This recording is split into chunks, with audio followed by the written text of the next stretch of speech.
Hello guys, welcome to our YouTube channel. Guys एक बार फिर से आपका अपने इस परिवार में स्वागत है। गाइस आज की वीडियो में बात करने वाले हैं UP triple SC ANM field worker. ठीक है, ये जो क्लास चलने वाला है यूपी ट्रिपल एससी एनएम के लिए भी फायदेमंद है और आरआरबी फील्ड वर्कर जो अभी रेलवे पैरामेडिकल में आपकी ये भर्ती निकल के आई है। ठीक है, आरआरबी फील्ड वर्कर की निकल के आई है। फील्ड वर्कर का जो सिलेबस दे रखा है, ठीक है, लगभग एनएम के देखिए एनएम का सिलेबस और उनका सिलेबस मिलता जुलता हुआ है। ठीक है, तो हम यही डिस्कस करने वाले हैं फील्ड वर्कर के सारे जो भी इम्पोर्टेंट टॉपिक दिए हैं, हम उन सबको डिस्कस करने वाले हैं डिटेल में, थियरी एमसीक्यू के साथ पूरा चैप्टर अभी आपको हम दिखा दे रहे हैं। ठीक है, देखिए ये पूरा लगा हुआ है, देख सकते हैं आप पूरा प्रॉपर तरीके से एक से लेके आपका 13 टॉपिक दे रखा है। यहाँ पे आपको दिखाई दे रहा होगा, जैसे पहले नंबर पे है गर्भधारण की प्रक्रिया। ठीक है, और दूसरे नंबर पे आप देख सकते हैं गर्भ निरोधक के विभिन्न तरीके। तो ये सारे जो टॉपिक दिए हैं 13 नंबर पे, ठीक है, 13 नंबर टॉपिक है। इनमें से आज की वीडियो में जो रहने वाला है, टुडे जो क्लास रहने वाला है भैया, वुमेन रिप्रोडक्टिव सिस्टम। देखिए एक गर्भधारण जो आपके गर्भधारण के प्रक्रिया है, ठीक है, गर्भधारण की प्रक्रिया जो है, गर्भधारण की जो प्रक्रिया है, गर्भधारण की जो प्रक्रिया है, इसमें हम क्या क्या पढ़ने वाले हैं, वुमेन रिप्रोडक्टिव सिस्टम और आपका फीटस एंड प्लेसेंटा। क्या फीटस एंड प्लेसेंटा, तीसरा आप क्या नॉर्मल प्रेगनेंसी। ये सभी आपके गर्भधारण में आ जाएंगे, गर्भधारण के प्रक्रिया में आ जाएंगे। देखिए जो ह्यूमन रिप्रोडक्टिव सिस्टम है, इसमें से मोस्ट इंपॉर्टेंट हमको मेल के ऑर्गन के बारे में नहीं देखना है, फीमेल के ऑर्गन के बारे में ही देखेंगे हम। ठीक है, फीमेल के फीमेल ऑर्गन के बारे में ही हम देखने वाले हैं। तो चलिए आज का स्टार्ट करते हैं टॉपिक। देखिए पहले फीमेल रिप्रोडक्टिव ऑर्गन दो प्रकार के होते हैं। क्या स्त्री जनान,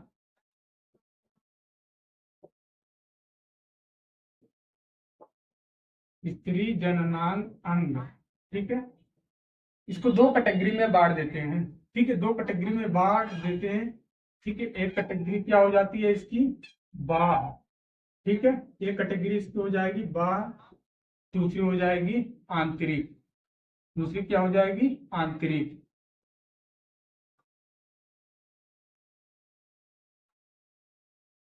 ठीक है, दूसरी आंतरिक स्त्री जनांग और पहली आपकी बाह्य स्त्री जननांग।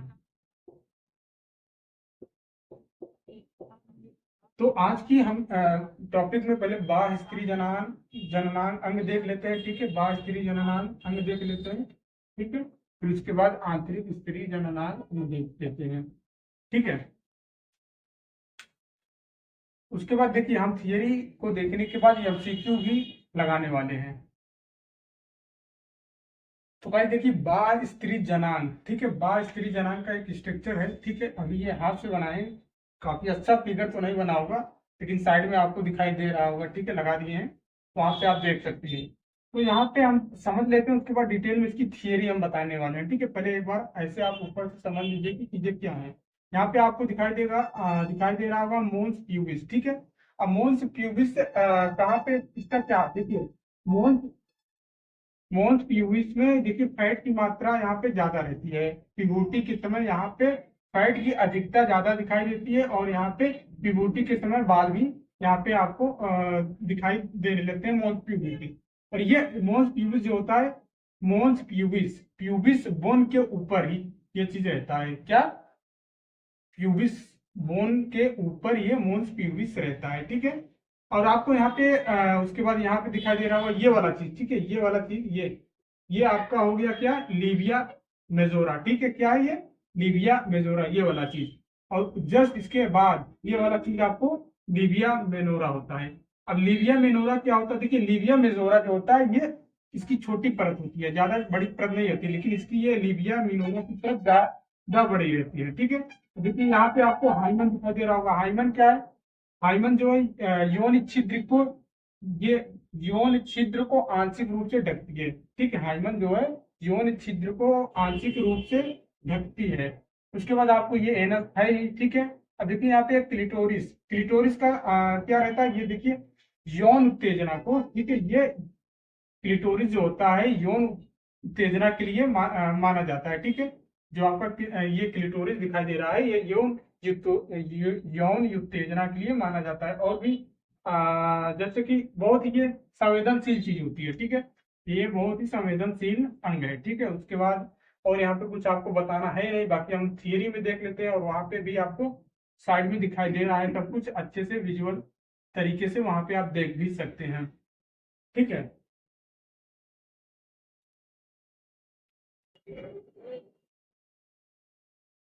तो गाइस अभी आपने जो फिगर में जो सारा चीज देखा है, ठीक है, अब डिटेल में उसकी थियरी आप नोट डाउन कर लीजिए।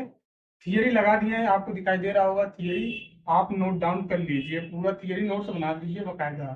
ठीक है, आरआरबी फील्ड वर्कर और यूपी ट्रिपल एससी एनएम भर्ती दोनों के लिए चीजें हैं। अभी थियरी जो आपको ये दिखाई दे रहा है, इसी थियरी में से मैं 15 क्वेश्चन बना के, देखिए आप थियरी को एक बार वीडियो को स्टॉप करके भी पढ़ सकते हैं। उसके बाद जो एमसीक्यू आने वाले हैं 15 एमसीक्यू आपको दिखाई देंगे, तो इसी थियरी में से क्वेश्चन बनेंगे। ठीक है, तो पहला आपको दिखाई दे रहा होगा मोन्स प्यूबिस। मोन्स प्यूबिस क्या है? यह एक फैटी टिश्यू की परत होती है। क्या भैया? यह एक फैटी टिश्यू की परत होती है जो जो प्यूबिस बोन के ऊपर स्थित होता है। कहाँ स्थित होता है? प्यूबिस बोन के ऊपर स्थित होता है। और यहाँ वसा की अधिकता पिवोटी के दौरान देखी जाती है। यहाँ पे वसा की अधिकता पिवोटी के दौरान देखी जाती है। और देखिए मोन्स प्यूबिस के पिवोटी के दौरान यहाँ पे रोम भी दिखाई देने लगते हैं। तो मोन्स प्यूबिस के बारे में आपको क्या क्या जानना जरूरी है? पहला तो ये लोकेशन कहाँ पे भैया? प्यूबिस जो प्यूबिस बोन है, ठीक है, प्यूबिस बोन के ऊपर स्थित होता है। ठीक है, प्यूबिस बोन पे पाया जाता है। और दूसरा आपको वसा की अधिकता कहाँ पे होती है? तो बोन्स प्यूबिस पे वसा की अधिकता अधिकता होती है पिवोटी के दौरान। क्लियर? उसके बाद अब आपको देखना है लिबिया मिनोरा। लिबिया मिनोरा यह छोटी त्वचा की परतें होती हैं जो यौन छिद्र के पास पाई जाती है। क्या भैया? लिबिया मिनोरा यह त्वचा की छोटी परत होती है। किसके तुलना में भैया? मिजोरा के तुलना में ये छोटी होती हैं और जो यौन छिद्र के पास पाई जाती है। क्लियर? और एक चीज और इसको ध्यान में रखना है लिबिया मिनोरा के बारे में, ये स्नेहन में भी सहायक होती है। ठीक है, स्नेहन में भी सहायक होती है। नेक्स्ट आपको बताना है लिबिया मजोरा। ठीक है, लिबिया मिजोरा जो है त्वचा की, देखिए यह त्वचा की बड़ी परत होती है। यह त्वचा की बड़ी परत होती है जो आपके, देखिए जो भी प्रजनन अंग होते हैं इनकी सुरक्षा प्रदान करती है। लिबिया मजोरा जो होता है, जो भी प्रजनन अंग होते हैं इनकी सुरक्षा प्रदान करती है। क्लियर? तो लिबिया मिनोरा आपने जान लिया, लिबिया मिजोरा भी जान लिया। अब हम जानते हैं क्या भैया? नेक्स्ट जो है क्लिटोरिस। यह एक संवेदनशील अंग होता है, हमने पहले ही फिगर में बताया था कि यह एक संवेदनशील अंग होता है जो यौन उत्तेजना का प्रमुख केंद्र होता है। जो यौन उत्तेजना का प्रमुख केंद्र होता है। क्लियर? नेक्स्ट आपको देखना है क्या? नेक्स्ट आपको देखना है भैया वेस्टिब्यूल। वेस्टिब्यूल क्या होता है? यह वह स्थान है जहां मूत्र मार्ग और यौन का छिद्र स्थित होता है। यह वह स्थान होता है जहाँ पे योनि का छिद्र और मूत्र मार्ग स्थित होता है। अब देखिए आपको बर्थोलिन ग्लैंड भी दिखाई दे रहा होगा। बर्थोलिन ग्लैंड क्या होता है? ये भी योनि के पास स्थित होती है और ये ग्रंथियां जो है स्नेहन प्रदान करती है। बर्थोलिन ग्रंथियां जो है ये भी स्नेहन प्रदान करती है। क्लियर? बाकी आप सारा चीज देख लीजिए जो भी है। अब हम सीधा एमसीक्यू के ऊपर चलते हैं। देखिए गाइस, पहला ही एमसीक्यू आपको दिखाई दे रहा होगा। ठीक है, पहला ही एमसीक्यू दिखाई दे रहा होगा, 4 ऑप्शन दिखाई दे रहे होंगे। ठीक है, आप इसको देखिएगा। पहला एमसीक्यू क्या है भैया कि आपको बताना है क्लिटोरिस का मुख्य कार्य क्या है। पहला एमसीक्यू पूछ रहा है क्लिटोरिस का मुख्य कार्य क्या है। 4 ऑप्शन दिखाई दे रहे हैं, तो इसका करेक्ट आंसर क्या हो जाएगा बताइए। ऑप्शन में दे रखा है पहला कि प्रजनन के लिए अंडाणु बनाना, नहीं सॉरी, आप पहला ऑप्शन है इसका मूत्र उत्सर्जन करना। ठीक है, दूसरा है प्रजनन के लिए अंडाणु बनाना, तीसरा है यौन उत्तेजना का प्रदान करना और चौथा ऑप्शन है हार्मोन का स्राव करना। हार्मोन का स्राव करना। तो इसका करेक्ट आंसर क्या हो जाएगा भैया? इसका करेक्ट आंसर हो जाएगा सी वाला, ठीक है। यौन उत्तेजना का प्रदान करना, ये चीज हम आपको बताए थे ना, यौन उत्तेजना का प्रमुख केंद्र होता है क्लिटोरिस, ठीक है। नेक्स्ट क्वेश्चन देखिए, नेक्स्ट क्वेश्चन क्या है पूछ रहा है। नेक्स्ट क्वेश्चन पूछ रहा है, मोन्स प्यूबिस के नीचे किस प्रकार की ऊतक अधिक मात्रा में पाई जाती है, ठीक है। नेक्स्ट क्वेश्चन है, मोन्स प्यूबिस के नीचे किस प्रकार की ऊतक अधिक मात्रा में पाई जाती है, तो बताइए। अभी हमने आपको बताया था ना, अभी थियरी में आपने देखा था मोन्स प्यूबिस के ऊपर वसा की मात्रा अधिक पाई जाती है, तो करेक्ट आप इसका आंसर क्या हो जाएगा भैया बताइए। ऑप्शन नंबर इसका करेक्ट क्या हो जाएगा, इसका करेक्ट आंसर हो जाएगा ऑप्शन नंबर सी, वसा युक्त ऊतक। क्लियर। क्वेश्चन नंबर थर्ड देखिए, क्वेश्चन नंबर थर्ड आपको दिखाई दे रहा होगा, ठीक है। चारों ऑप्शन में पहले क्वेश्चन देख लीजिए। क्वेश्चन नंबर थर्ड बोल रहा है कि बर्थोलिन ग्रंथिया का मुख्य कार्य क्या है। बर्थोलिन ग्रंथिया का मुख्य कार्य क्या है, क्वेश्चन नंबर थर्ड, बर्थोलिन ग्रंथिया का मुख्य कार्य क्या है। चार ऑप्शन हैं, करेक्ट आंसर इसका क्या हो जाएगा, इसका करेक्ट आंसर हो जाएगा ऑप्शन नंबर सी, यौन उत्तेजना के दौरान यौन उत्तेजना के दौरान श्राव, जो भी श्राव होते हैं उसको श्रावित करना, यौन इसका करेक्ट आंसर सी हो जाएगा। क्लियर। क्वेश्चन नंबर फोर्थ चलिए, फोर्थ क्या बता रहा है। क्वेश्चन नंबर फोर्थ है, यौन में कौन सी झिल्ली पाई जाती है जो यौन प्रवेश के दौरान टूट सकती है। यौन में कौन सी झिल्ली पाई जाती है जो यौन यौन यौन प्रवेश के दौरान टूट सकती है, ठीक है। ये सभी को पता होगा, इजी और आसान है। तो इसका करेक्ट आंसर क्या हो जाएगा बताइए। Option number C, hymen correct हो जाएगा। क्वेश्चन नंबर 5, यौन के प्रवेश, ठीक है। क्वेश्चन नंबर 5 आपको बताना है। क्वेश्चन नंबर 5 क्या है भैया, यौन के प्रवेश द्वार के पास पाए जाने वाला भाग जिसे लीबिया माइनोरा के नाम से जाना जाता है, उसका मुख्य कार्य क्या है बताइए। क्वेश्चन नंबर 5 आपको बताना है, बताइए बताइए बताइए भैया। इसका करेक्ट राइट आंसर की बात हो जाए, यौन की सुरक्षा करना, ठीक है। ऑप्शन नंबर बी करेक्ट हो जाएगा। क्वेश्चन नंबर 6 देखिए, नेक्स्ट जो है क्वेश्चन नंबर 6 बताइए, महिलाओं में लीबिया माइनोरा और लीबिया मेजोरा किस अंग की सुरक्षा करते हैं। जो लीबिया मिनोरा है, लीबिया मेजोरा है, ये किस अंग की सुरक्षा करते हैं बताइए। महिलाओं में लीबिया मिनोरा और लीबिया मेजोरा जो अंग है, ये किस अंग की सुरक्षा प्रदान करते हैं। चार ऑप्शन है, बताइए बताइए भैया। तो इस बहुत ही आसान क्वेश्चन है, ऑप्शन नंबर सी, योनि, ठीक है। ऑप्शन नंबर सी करेक्ट हो जाएगा, योनि। नेक्स्ट क्वेश्चन की ओर चलते हैं। क्वेश्चन नंबर 7, प्रजनन अंगों में मोन्स प्यूबिस कहाँ स्थित होता है। मोन्स प्यूबिस कहाँ स्थित होता है भैया, यौन के ऊपर स्थित होता है, डायग्राम में हमने आपको बताया था। इसका करेक्ट आंसर हो जाएगा ऑप्शन नंबर बी, यौन के ऊपर। नेक्स्ट क्वेश्चन जो है, बाह्य महिला जननांग में यौन उत्तेजना के दौरान, क्वेश्चन नंबर 8 देखिए, बाह्य महिला जननांग में यौन उत्तेजना के दौरान स्राव किस ग्रंथि से होता है बताइए।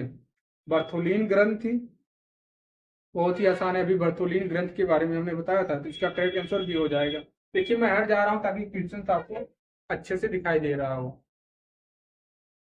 क्वेश्चन नंबर 9 देखिए, क्वेश्चन नंबर 9 लग गया है, बोर्ड पे है, बताइए क्वेश्चन को पढ़िए और करेक्ट आंसर बताइए। क्वेश्चन नंबर 9,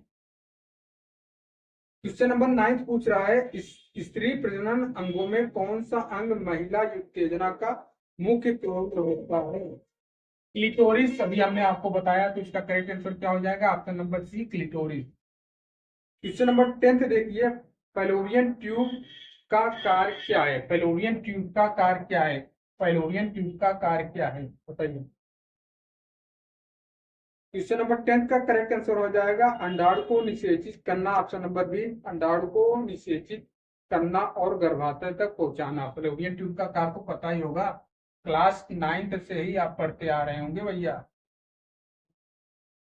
क्वेश्चन नंबर 11 है, हाइमन का कार्य माना जाता है, बहुत ही आसान क्वेश्चन है, हाइमन के बारे में पता ही होगा, यौन के प्रवेशद्वार की सुरक्षा करना, ठीक है। नेक्स्ट देखिए, 11th का भी करेक्ट हो जाएगा, 11th का भी करेक्ट हो जाएगा। क्वेश्चन नंबर 12 देखिए, क्वेश्चन नंबर 12 देखिए, क्लिटोरिस, क्लिटोरिस किसके द्वारा आच्छादित होता है। क्लिटोरिस किसके द्वारा आच्छादित होता है। बताइए। लीविया माइनोरा के द्वारा। ऑप्शन नंबर ए करेक्ट हो जाएगा, लीविया माइनोरा के द्वारा। क्वेश्चन नंबर 13, यौन के बाहरी हिस्से को क्या कहते हैं? यौन के बाहरी हिस्से को क्या कहते हैं? यौन के बाहरी हिस्से को क्या कहते हैं? करेक्ट आंसर क्या हो जाएगा? वल्वा। यौन के बाहरी हिस्से को वल्वा के नाम से जाना जाता है। क्वेश्चन नंबर 14 देखिए, किस अंग के द्वारा यौन की नमी को बनाए रखा जाता है? बताइए, किस अंग के द्वारा यौन की नमी को बनाए रखा जाता है? किस अंग के द्वारा यौन की नमी को बनाए रखा जाता है? तो इसका करेक्ट आंसर क्या हो जाएगा? बर्थोलिन ग्रंथि जो होती है। ऑप्शन नंबर बी देखिए, इसका correct answer option number B, Bartholin ग्रंथि के द्वारा। क्लियर। क्वेश्चन नंबर 15 देखिए। क्वेश्चन नंबर 15 देखिए, मोंथ प्यूबिस के क्या लक्षण होते हैं? मोंथ प्यूबिस के क्या लक्षण होते हैं? बताइए। वसायुक्त ऊतक का ढेर। इसका करेक्ट आंसर क्या हो जाएगा? ऑप्शन नंबर बी, वसायुक्त ऊतक का ढेर।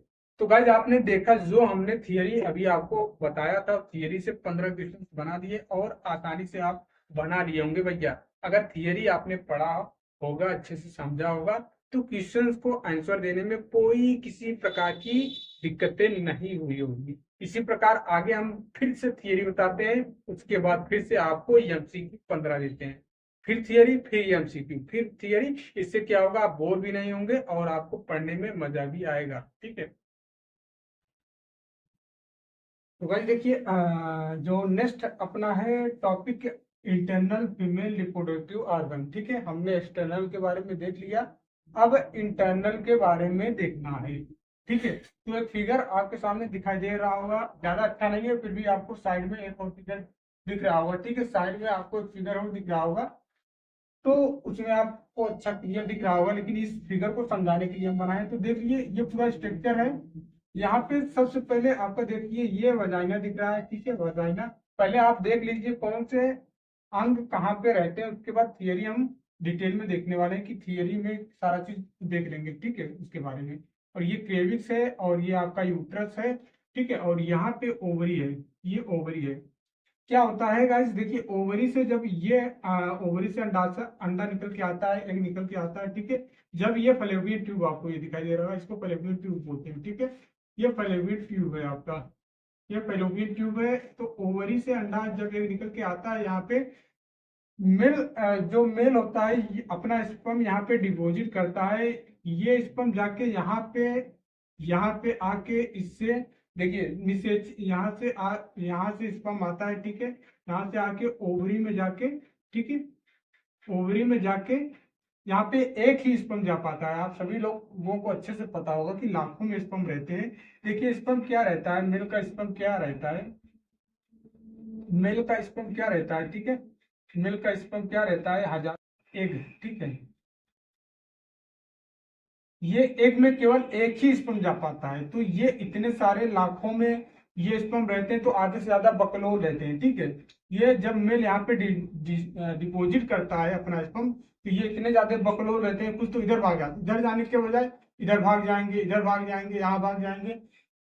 बिल्कुल, मतलब जो सही, जो बुद्धिमान, जो ताकतवर, जो स्वस्थ रहता है, वही एग के अंदर जाके निषेचित कर पाता है। ठीक है, वही एग के अंदर, एग के अंदर जाके निषेचित कर पाता है। जो स्वस्थ रहता है, मजबूत रहता है, ताकतवर रहता है। बाकी सभी तो बकलोल जो रहते हैं, बकलोल उधर ही रह जाते हैं। ठीक है, इधर भटक जाएंगे, उधर भटक जाएंगे, यहाँ भाग जाएंगे, वहां भाग जाएंगे, आधे से ज्यादा तो रास्ते में मर जाएंगे, पहुंच ही नहीं पाएंगे। ठीक है, जो ताकतवर, जो बढ़िया स्वस्थ तंदुरुस्त रहेगा, नहीं तुम लोग साइड में रहो, हम जाएंगे तो हम जाएंगे। ठीक है, जाके यहाँ पे निषेचित जब कर देता है, निषेचित होने के बाद ये आग यहाँ पे प्रेशर आपको ये दिखाई दे रहा होगा। ठीक है, ये जो आपको दिखाई दे रहा है, ये यूट्रस में जाके चिपक जाता है। ठीक है, यूट्रस में जाके चिपक जाता है, फिर यहीं से आपको ये एंडोमेट्रियम जो वाल्व है, यहीं से इसको पोषण वगैरह सब कुछ मिलने लगता है। ठीक है, तो सारा कुछ आपने देख लिया, समझ लिया कहाँ पे ये फलोपियन ट्यूब इसको बोलते हैं। ये फलोपियन ट्यूब है, ये जो दिखाई दे रहा है, ये यूट्रस है। ठीक है, ये यूट्रस है, और ये आपका वजाइना, और यहाँ पे ये क्लेविक्स है, एंडोमेट्रियम, जो परतें होती है गर्भाशय की 3 परतें होती हैं। हम सब कुछ अभी आगे डिटेल में डिस्कस करने वाले हैं। बाकी फिगर दिखा दे, आपको समझाने का मुद्दा ये था कि आप देख लीजिए कौन सा चीज कहाँ पे रहता है। ठीक है, स्पर्म के बारे में हम आगे पढ़ेंगे, स्पर्म के बारे में अच्छे से डिटेल में डिस्कस करेंगे, ठीक है। जब अपना टॉपिक आएगा स्पर्म के बारे में तब अच्छे से पढ़ेंगे। तो चलिए अभी थियरी देख लीजिए।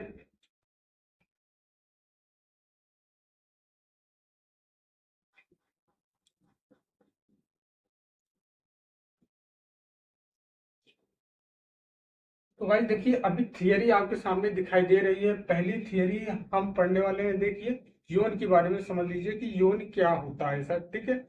यौन के बारे में समझ लीजिए। तो गाइस देखिए यौन यौन महिला के आंतरिक जननांगों का हिस्सा है, जैसे आपको भी दिखाई दे रहा होगा। देखिए इसका नोट्स आप प्रॉपर तरीके से बनाते जाइए, ठीक है। नोट्स बना के रखेंगे तो चीजें ज्यादा बेटर में समझ में आपके लिए ज्यादा बेटर रहेगा, ठीक है, एग्जाम के टाइम रिवीजन करने में। और ये देखिए छोटा छोटा 2-2 लाइन का नोट्स है तो आसानी रहेगा याद करने में, ठीक है। तो यौन महिला के आंतरिक जननांगों का हिस्सा है और यह एक का 7.5 और 7.5 से लेकर 10 सेंटीमीटर लंबी मांसपेशिया से बनी होती है। कितना भैया? 7.5 से लेकर 10 सेंटीमीटर। आपको याद रखना। देखिए इंटीरियर वाल दो चीज होता है। 7.5 की जो बात हो रही है, 7.5 की बात जो हो रही है, ये आपकी इंटीरियर, ठीक है। इंटीरियर इंटीरियर इंटीरियर की बात हो रही है, ठीक है। इंटीरियर की बात हो रही है। और आपको एक और होता है जो पोस्टीरियर बोलते हैं। इसको क्या बोलते हैं? पोस्टीरियर बोलते हैं। जो 10 सेंटीमीटर होता है। क्या भैया? पोस्टी, ठीक है। ये जो 10 सेंटीमीटर का है आपका, 10 सेंटीमीटर का है, इसको क्या बोलते हैं? इसको बोलते हैं पोस्टीरियर, ठीक है। इंटीरियर का साइज 7.5 और पोस्टीरियर का बोले तो 10 सेंटीमीटर। ये आपको ध्यान में रखना है, ठीक है। और आगे देखते हैं। मांसपेशियों से बनी नली होती है। इसके मुख्य कार्य संभोग, मासिक धर्म का निष्कासन और प्रसव में शिशु को गर्भाशय से बाहर लाना। इसमें उपस्थित डोडे क्या इसमें उपस्थित डोडेरिलीन वैसिलाई नामक बैक्टीरिया होता है जो यौन को स्वस्थ रखते हैं। क्लियर?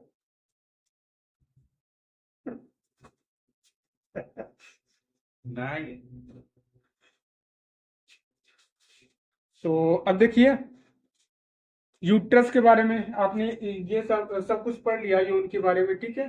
3-4 चीजें आपको ध्यान में रखना है। इसमें कौन सा बैक्टीरिया भी जो मैंने बताया वो बैक्टीरिया एग्जाम में पूछता है, कौन सा बैक्टीरिया पाया जाता है जो यौन को स्वस्थ रखता है, तो आपको बताना है भैया डोडोरिलीन बैसिलाई नामक एक बैक्टीरिया होता है जो यौन को स्वस्थ रखता है। क्लियर?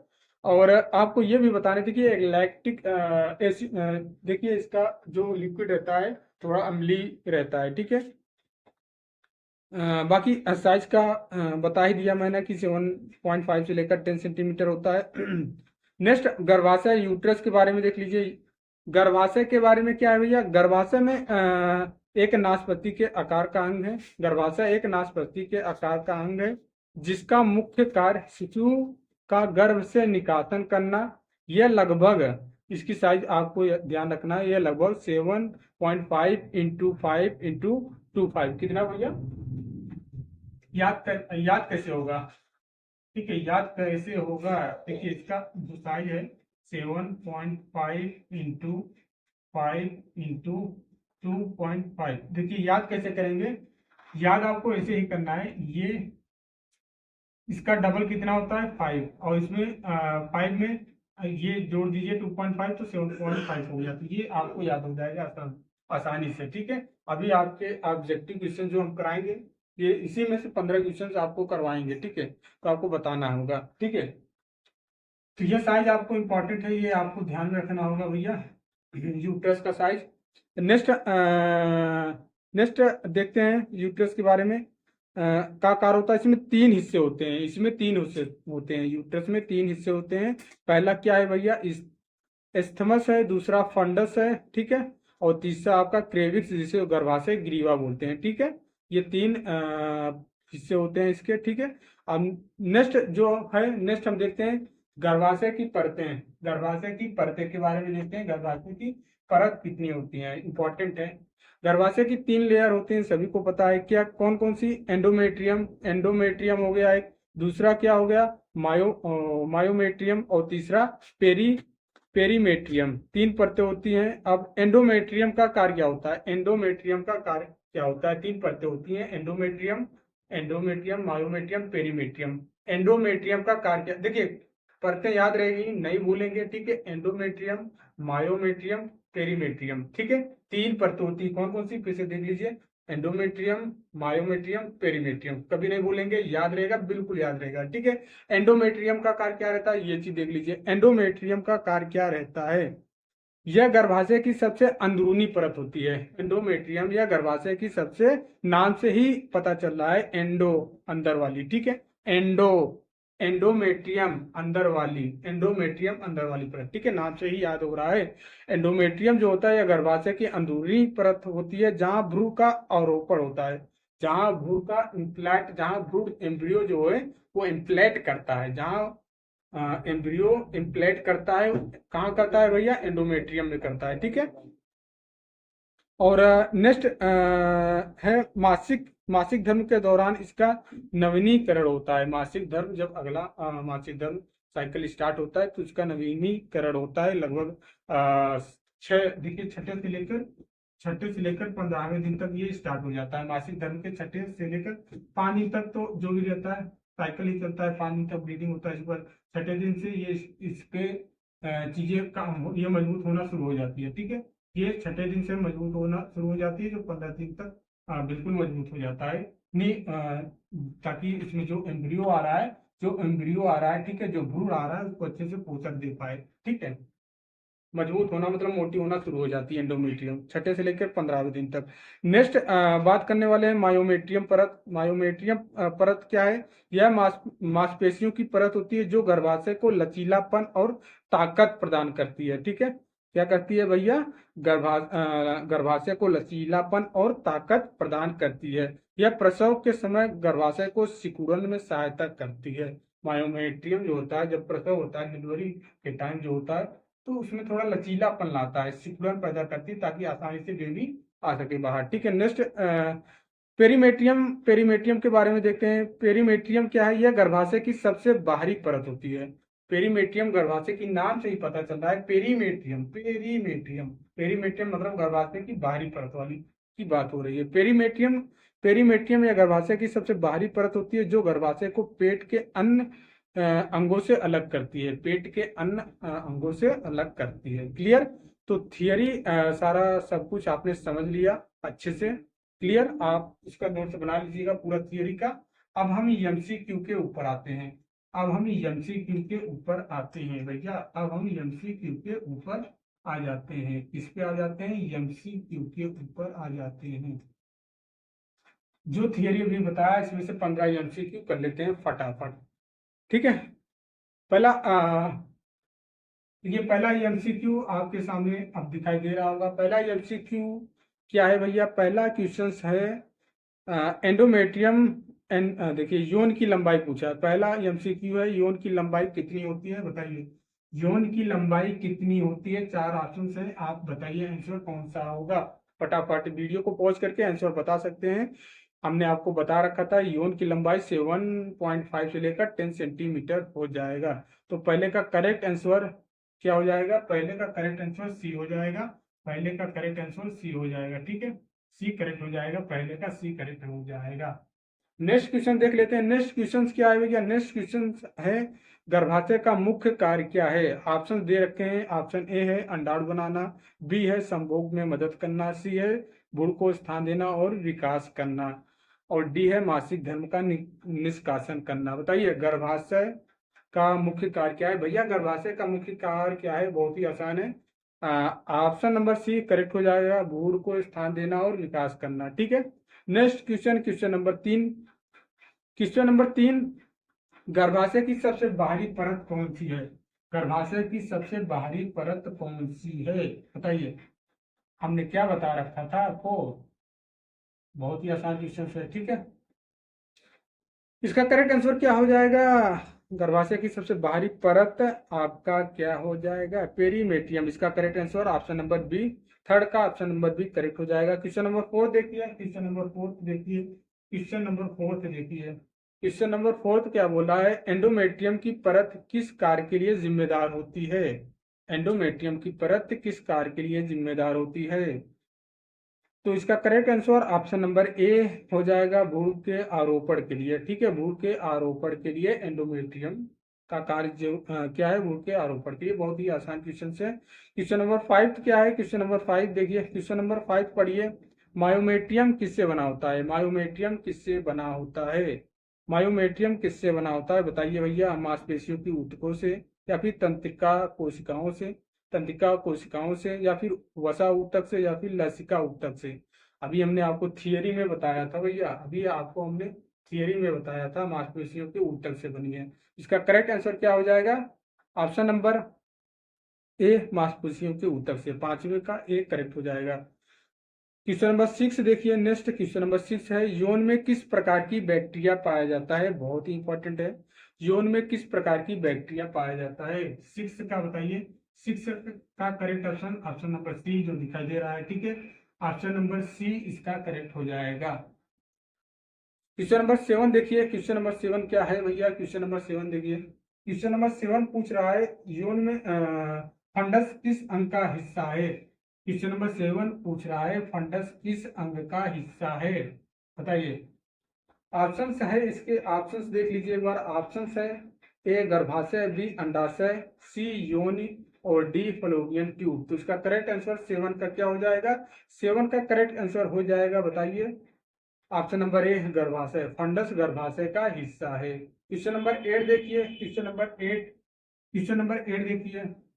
क्वेश्चन नंबर 8 बोल रहा है, गर्भाशय की सबसे मोटी परत कौन सी होती है। गर्भाशय की सबसे मोटी परत कौन सी होती है। इसका करेक्ट आंसर क्या हो जाएगा, ऑप्शन नंबर बी, मायोमेट्रियम सबसे मोटी परत होती है। मध्य, ध्यान में दीजिए, मध्य वाली परत कौन सी है, मायोमेट्रियम। तो मोटी वाली कौन सी परत होगी, मायोमेट्रियम। मां से मायोट्रियम, मां से मध्य, मां से मोटी। ठीक है, ध्यान आपको रखना है। इसका करेक्ट आंसर नंबर बी हो जाएगा, मां से मध्य, मां से मायोमेट्रियम, और मां से मोटी। ठीक है, क्वेश्चन नंबर नेक्स्ट देखिए। क्वेश्चन नंबर 9 देखना है, गर्भाशय की लंबाई समानता कितनी होती है। गर्भाशय की लंबाई समानता कितनी होती है। क्वेश्चन नंबर 9 का देखिए, गर्भाशय, बताइए। क्वेश्चन नंबर 9 देखिए, इसका correct answer option number B हो जाएगा। इसका correct answer option number B हो जाएगा। गर्भाशय की लंबाई समानता कितनी होती है। गर्भाशय की लंबाई समानता 7.5 सेंटीमीटर होती है। ऑप्शन नंबर बी करेक्ट हो जाएगा। ठीक है, क्वेश्चन नंबर 10 देखिए, गर्भाशय ग्रीवा का मुख्य कार्य क्या है। गर्भाशय ग्रीवा का मुख्य कार्य क्या है। क्वेश्चन नंबर 10, गर्भाशय ग्रीवा का मुख्य कार्य क्या है।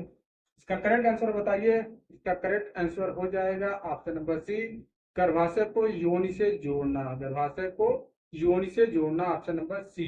10th का ऑप्शन नंबर सी करेक्ट हो जाएगा। 10th का ऑप्शन नंबर सी करेक्ट हो जाएगा। देखिए क्वेश्चन नंबर 11 देखिए भैया, क्वेश्चन नंबर 11 देखिए। क्वेश्चन नंबर 11 क्या बोल रहा है, क्वेश्चन नंबर 11 है,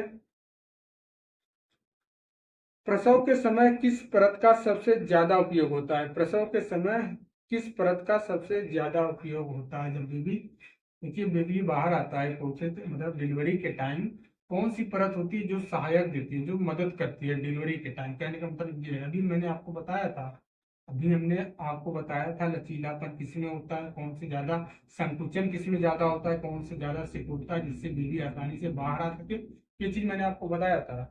इसका करेक्ट आंसर क्या हो जाएगा बताइए, थोड़ा घुमा के क्वेश्चन बनाए। प्रसव के समय,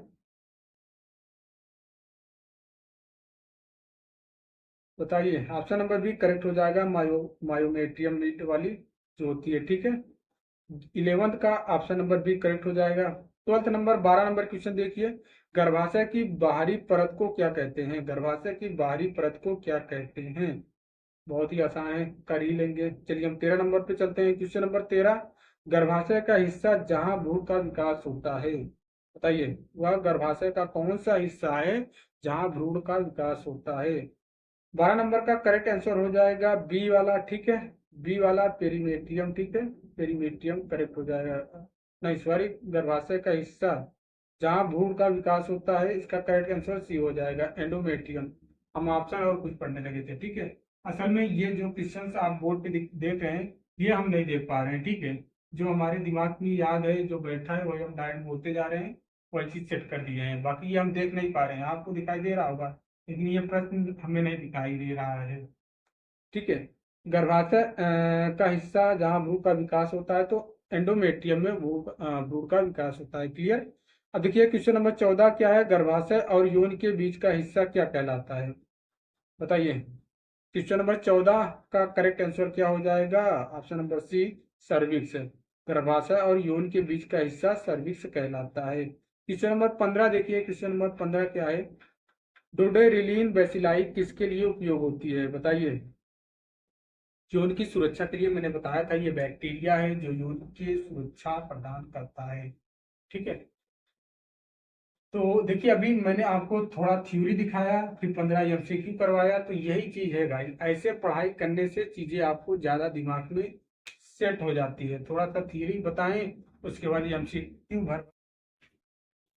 तो भाई देखिए नेक्स्ट हम देखने वाले हैं, नेक्स्ट थोड़ा समझ लेते हैं जो flow chart of female reproductive system. Flow chart क्या रहने वाला है, देखिए ये चीज ओवरीज, ठीक है। ओवरी से जब ओवम मेच्योर हो जाता है तो फ्लैवियन ट्यूब में आता है, ठीक है।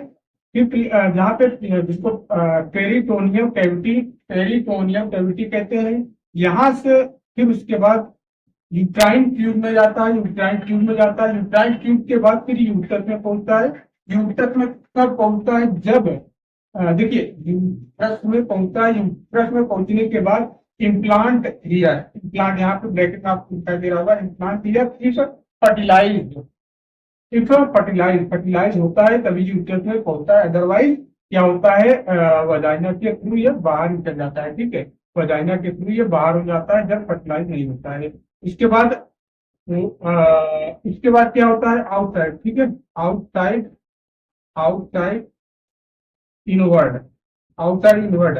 देखिए क्या होता है, ओवरिस मेच्योर होता है, स्पर्म डिपोजिट कर देता है सही समय पे, ठीक है। सही समय पे मेल डिपोजिट करता है अपना स्पर्म, तो फर्टिलाइज होता है। फर्टिलाइज होने के बाद यूट्राइन ट्यूब के माध्यम से यूट्रस में पहुंचता है। यूट्रस में पहुंचने के बाद वजाइना, वजाइना के बाद ये बकलोल की इसकी दुनिया समस्याओं से भर जाती है। आउटसाइड वर्ल्ड मतलब दुनिया में प्रवेश कर जाता है, वजह दुनिया में प्रवेश करते ही सारी समस्याएं हो जाती है। चुपचाप आराम से ऊपर ही रहता है यार, चला आया बिना मतलब के। अब ये भी लड़ेगा अपने रिजल्ट को लेकर, अपने भर्ती को लेकर, अपने एग्जाम को लेकर, ये भी लड़ाई करेगा, सिस्टम से लड़ाई करेगा, घर की लड़ाई करेगा, तो यही चीजें हैं, ठीक है। अब देखिए डिटेल में हम एक एक चीज, ओवरीज क्या होता है, ठीक है, ये सब चीज देख लेते हैं। यूट्रस क्या होता है बताएं, ये सब वजाइना तो डिस्कस कर लिए हैं, बाकी जो थियरी बची है उस चीज को हम देख लेते हैं, ठीक है। जैसे कि अभी आपके गर्भाशय के लिगामेंट बचा हुआ है, गर्भाशय के लिगामेंट के बारे में देखते हैं, ठीक है। कितने प्रकार के लिगामेंट्स होते हैं, क्या क्या चीजें हुई, ये सब की हम डिटेल में डिस्कस करने वाले हैं। तो अभी साइड में आपको लगा दिया होगा, ठीक है। साइड में आपको लगा दिया गया है भैया गर्भाशय के लिगामेंट। गर्भाशय के लिगामेंट के बारे में आपको साइड में दिखाई दे रहा होगा, मुझे नहीं दिखाई दे रहा होगा, थियरी आपको दिखाई दे रही होगी, ठीक है। क्योंकि ये चीजें एडिटिंग है, सब कुछ एडिटिंग है, मेरे पास उतनी सुविधा नहीं है कि डिजिटल माध्यम से चीजें कर पाऊँ, ठीक है। लेकिन अपना बेटर बेस्ट देने की कोशिश कर रहा हूँ, किसी बोर्ड और पेन के माध्यम से, ठीक है। टेक्नोलॉजी के माध्यम से ही चीजें मैं कर रहा हूँ, ठीक है। अगर यूट्रस के लिगामेंट, गर्भाशय के लिगामेंट के बारे में थोड़ा जान लीजिए जो लगा हुआ है। गर्भाशय को सही स्थिति बनाए रखने और सहारा देने के लिए कई प्रकार के लिगामेंट होते हैं। गर्भाशय के सही स्थिति बनाए रखने के लिए और सहारा देने के लिए कई प्रकार के लिगामेंट्स होते हैं, जो त्रोड़ी पेल्विस के भीतर स्थित रखते हैं। इन्हें मुख्यतः 4 प्रकार के लिगामेंट में शामिल किए हुए हैं। ये 4 प्रकार के लिगामेंट में शामिल किए गए हैं। इनमें 4 प्रकार के लिगामेंट, याद रहेगा ना, 4 प्रकार के लिगामेंट में शामिल किए गए हैं। लिगामेंट का कार्य क्या है, गर्भाशय को स्थिति बनाए रखने और सहारा देने के लिए इसका कार्य है, ठीक है। पहला लिगामेंट देख लीजिए, पहला लिगामेंट आपको दिखाई दे रहा होगा। पहला लिगामेंट जो है भैया, इसको क्या नाम बोलते हैं, ट्रांसवर्सल, ठीक है। क्या बोलेंगे, ट्रांसवर्सल सर्वाइकल लिगामेंट, क्या बोलेंगे, ट्रांसवर्सल सर्वाइकल लिगामेंट। याद रहेगा, बिल्कुल याद रहेगा, भूलना नहीं है। उसको क्या बोलेंगे, ट्रांसवर्सल सर्वाइकल लिगामेंट। इसके बारे में थोड़ा देख लीजिए। इसे क्या बोलते हैं भैया, इसे मैकेन-डोर्ड लिगामेंट भी कहते हैं। क्या कहते हैं इसे, मैकेन-डोर्ड लिगामेंट भी कहते हैं। यह लिगामेंट गर्भाशय के निचले हिस्से, यह लिगामेंट गर्भाशय के निचले हिस्से योनि, ठीक है, योनि सर्विक्स को शोर की दीवार से जोड़ता है। यह लिगामेंट गर्भाशय की शोर की सेंट्रल पोजीशन में बनाए रखता है। पूछ लेगा गर्भाशय के सेंट्रल पोजीशन कौन सा लिगामेंट बनाए रखता है, तो आपको उत्तर देना है ट्रांसवर्सल सर्वाइकल लिगामेंट, ठीक है। दूसरा लिगामेंट क्या है, दूसरा लिगामेंट के बारे में देखिए। दूसरा लिगामेंट क्या है भैया, राउंड लिगामेंट, ठीक है। राउंड लिगामेंट के बारे में देखिए, लग गया होगा बहुत पे आपको थियरी। राउंड लिगामेंट, यह लिगामेंट गर्भाशय के ऊपरी हिस्से से फंडस कहा जाता है। यह लिगामेंट गर्भाशय के ऊपरी हिस्से से फंडस कहा जाता है, फंडस कहा जाता है, से उत्पन्न होता है। मतलब जो जिसको आप फंडस के नाम से जानते हैं, वहां से ये उत्पन्न होता है राउंड लिगामेंट। इसका नाम ही है राउंड लिगामेंट। श्रोणि के दीवार तक जाता है। यह गर्भाशय के आगे की ओर झुकाव को बनाए रखने में मदद करता है, आगे की ओर झुकाव, ठीक है। अब नेक्स्ट देख लीजिए। नेक्स्ट जो है ब्रांड लिगामेंट, तीसरा नंबर पे देखिए ब्रांड लिगामेंट, और चौथा आपका यूट्रोसाइकल लिगामेंट। यूट्रोसाइकल लिगामेंट और ब्रांड लिगामेंट। ब्रांड लिगामेंट में क्या चीजें हैं, ब्रांड लिगामेंट यह गर्भाशय श्रोण के पश्च भाग में, यह गर्भाशय श्रोण के पश्च भाग में स्थिर रहता है। यह चौड़ा लिगामेंट गर्भाशय के दोनों ओर से सहारा देता है। यह चौड़ा लिगामेंट, यह चौड़ा ज्यादा रहता है, तो गर्भाशय के दोनों ओर से सहारा देता है, ठीक है। और इसमें ओवरी फ्लेवियन ट्यूब और राउंड लिगामेंट भी सम्मिलित होते हैं। अगर पूछ लेगा गर्भाशय के किस लिगामेंट में ओवरी फ्लेवियन ट्यूब शामिल होते हैं, तो आपको बताना होगा ब्रांड लिगामेंट में चीजें रहती हैं। यूट्रोसाइकल लिगामेंट में क्या है, चौथे नंबर पे देखिए। यूट्रोसाइकल लिगामेंट यह गर्भाशय की श्रोण की पीठ की हड्डी से जोड़ता है और गर्भाशय की पिछली ओर सहारा देता है, जिसमें अपने स्थान पर स्थिर रहता है। ये चीज आपने देख लिया, पूरे लिगामेंट के बारे में सब कुछ देख लिया। 4 लिगामेंट बता दिया, थ्योरी बता दी।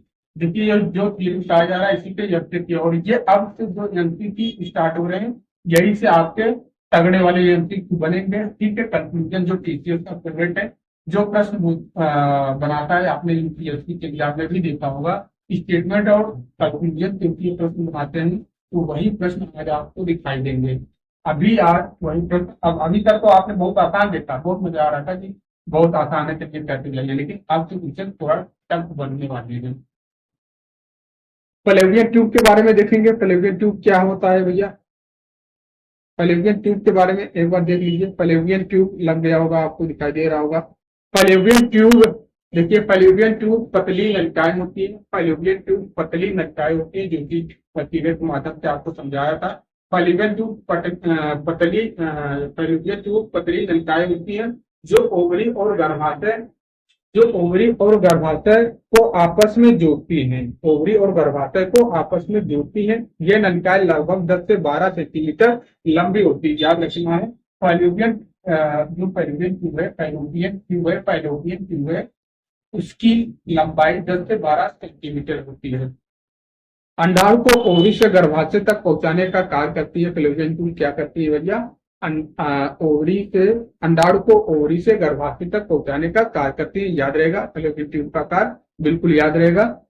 फैलोपियन ट्यूब का मुख्य अंडाशय के पास प्रिम्बिया नामक संरचना में खुलता है, जो अंडाणु को पकड़ने में मदद करती है। अगर आपको कुछ लेगा, जो उंगली नुमा, जो आपने हम देखा था, उंगली नुमा जो ऐसा स्ट्रक्चर था, ये इसको क्या बोलते हैं, इसको बोलेंगे आप फिम्ब्रिया।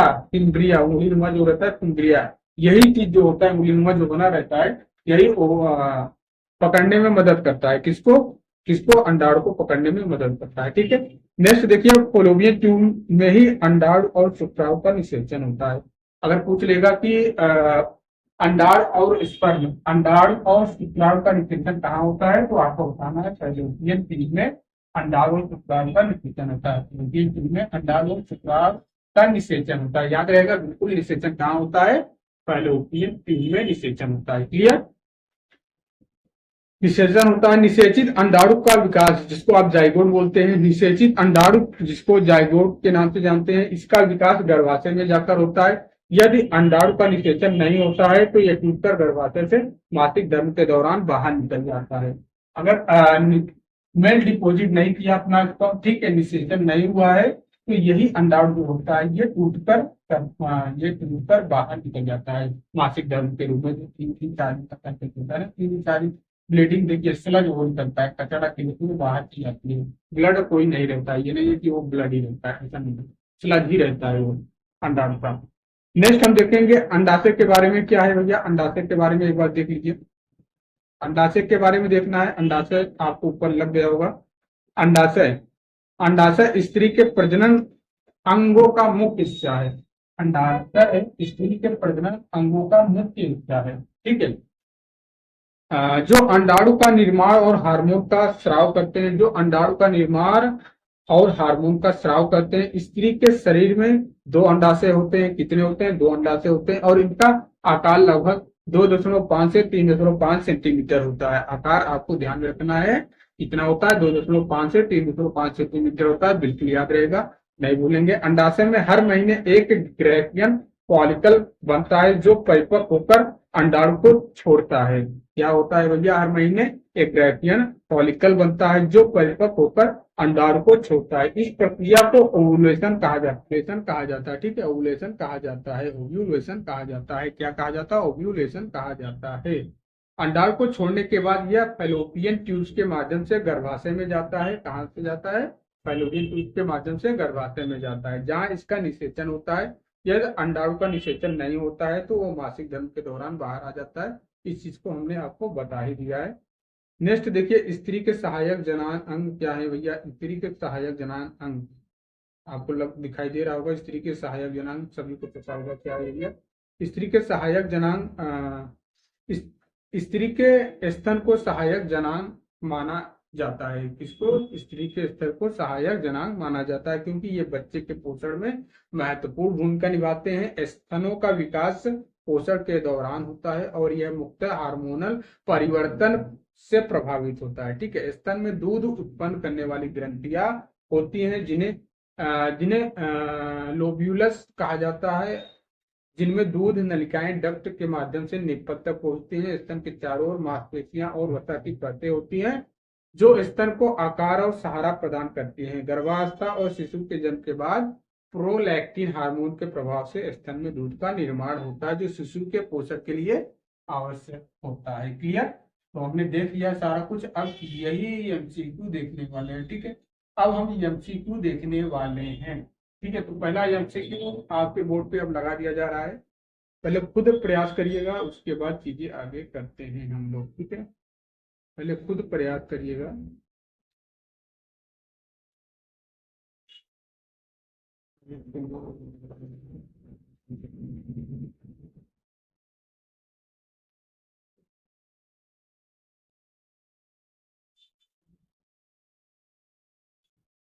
ये पहला प्रश्न है क्या भैया? अंडाणु को निषेचन केवल अंडवाहिका में होता है। स्टेटमेंट दिया है अंडाणु का निषेचन केवल अंडवाहिका में हो सकता है। कंक्लूजन दिया है यह कथन सही है, पूछा है कंक्लूजन में, यह कथन सही है। ऑप्शन ए दिया है सही है, बी ऑप्शन दिया है गलत है, सी ऑप्शन दिया है आंशिक रूप से सही है, और डी ऑप्शन दिया है निष्कर्ष निकालना संभव नहीं है। तो बताइए पहला क्या है? अंडाणु का निषेचन केवल अंडवाहिका में हो सकता है। केवल अंडाणु का निषेचन फैलोपियन ट्यूब में हो सकता है, बताइए। फैलोपियन ट्यूब में ही हो सकता है भैया, बताइए।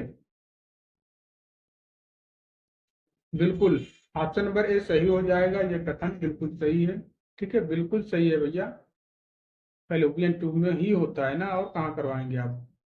सेकंड क्वेश्चन देखिए, सेकंड क्वेश्चन पूछ रहा है।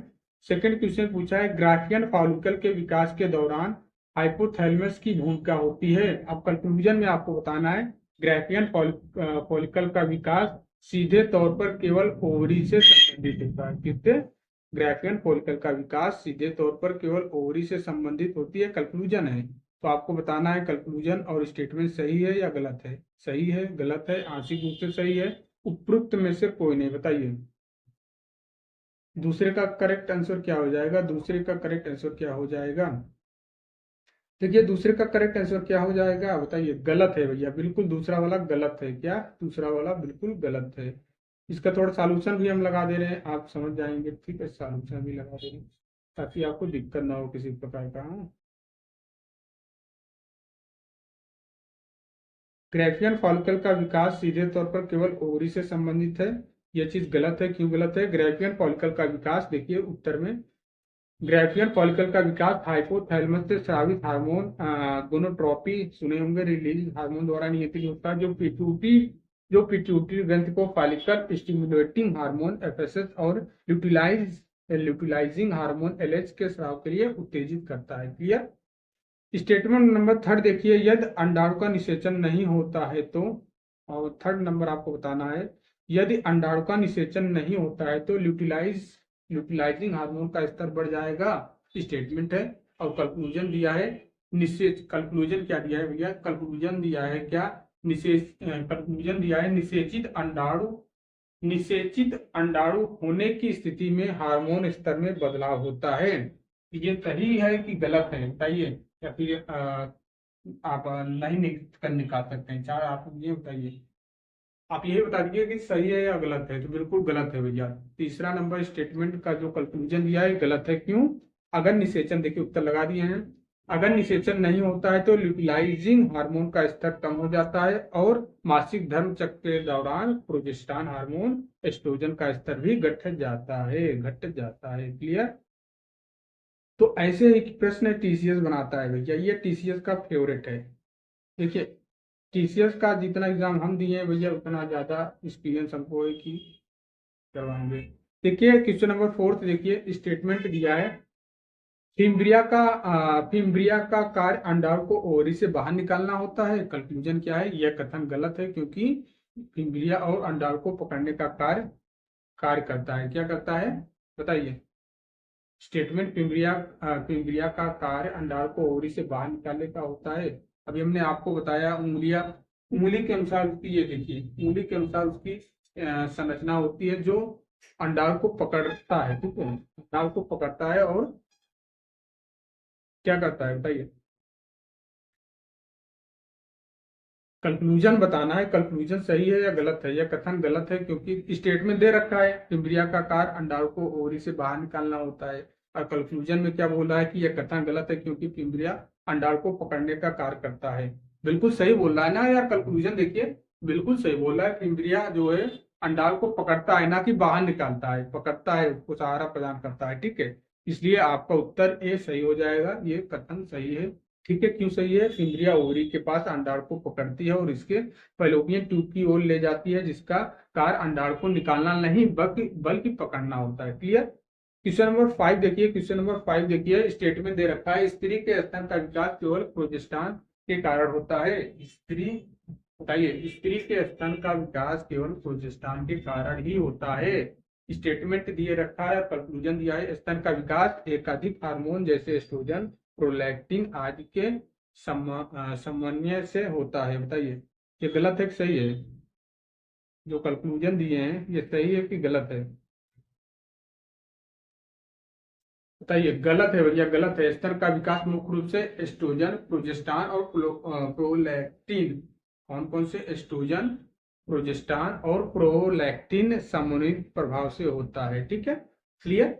तो 5 प्रश्न देख लिया आपने। ऐसे ही प्रश्न बनाने की पहले थियरी आपको देख लीजिए, थियरी आप पढ़ लेंगे, अच्छे से क्लियर कर लेंगे तो प्रश्न कैसे भी बना दे, किस तरीके से भी बनाने आसानी से आप कर पाएंगे। ठीक है, नेक्स्ट हम टॉपिक देखते हैं, नेक्स्ट जो भी चीजें उसको देख लेते हैं।